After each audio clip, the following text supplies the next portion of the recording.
fühlt es sich so leer an, wenn du mit mir sprichst?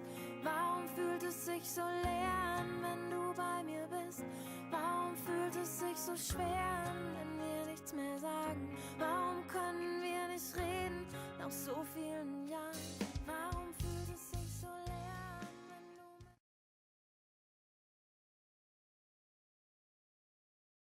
mit... So, like, I'll give you a real example, like like the church, the nun, right?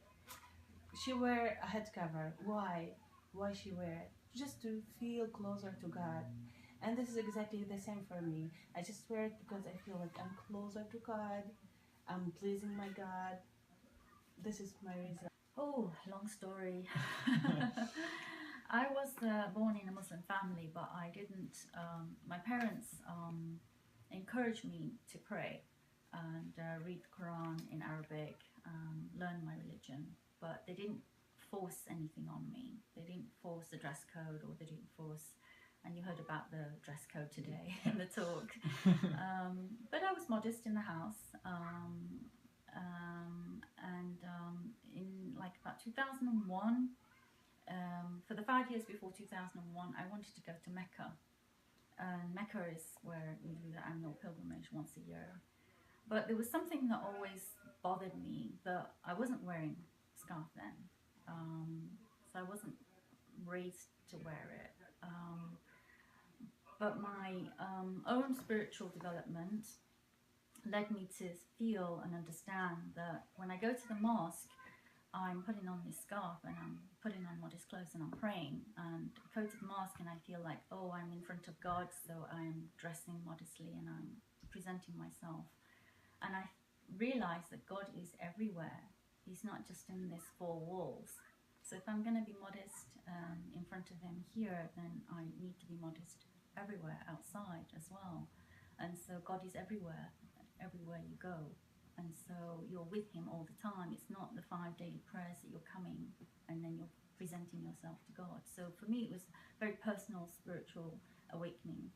And I also wanted to go to Mecca, and my dad used to say, well, you know, if you go to Mecca, you know, you have to cover yourself, and when you come back, how are you going to feel? Because we were going to go for 5 weeks, and like you dress in a certain way, whatever.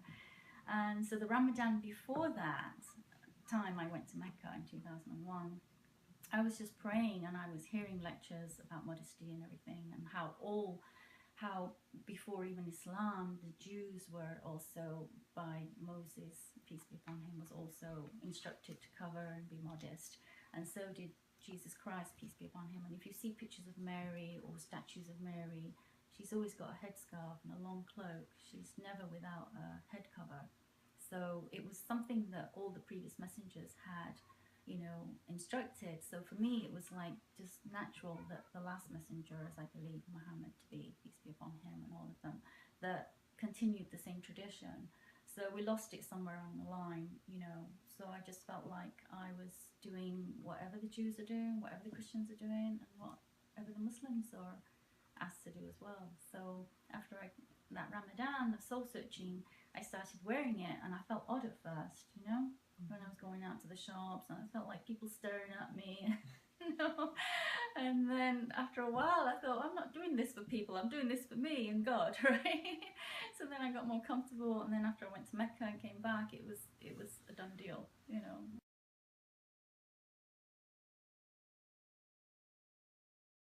I'm all for it. I mean, I don't know why would people be against it. The only views I've heard is this is oppressing women by doing that, and men don't have to do it. It's actually a choice.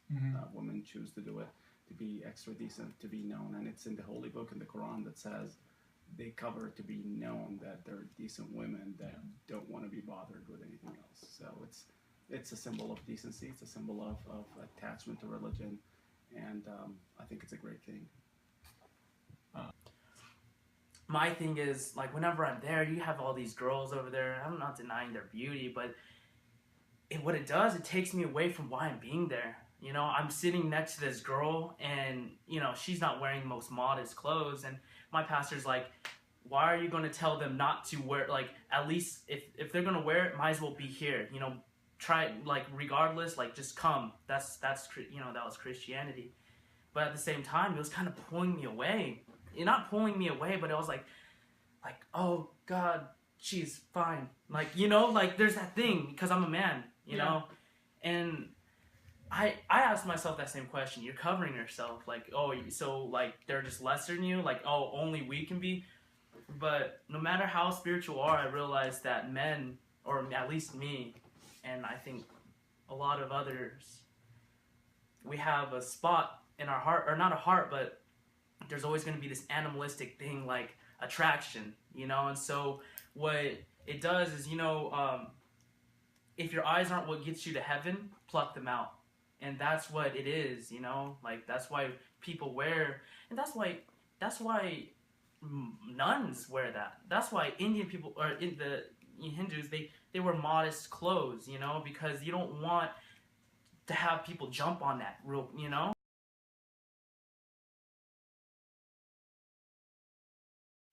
Do whatever basically Your people life. here Right, do. yes. Yeah. Yeah. But I love it here. They have a lot of opportunity and a lot of entertainment that we don't have back home. Yeah.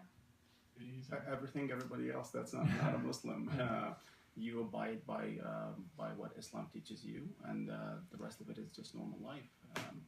There's nothing to being a Muslim other than following Islam, which is a beautiful, great, peaceful religion. Everything else is the same.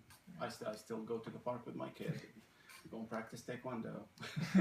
All of this happens. So there's no restrictions on what you can do in life unless they're harmful to you.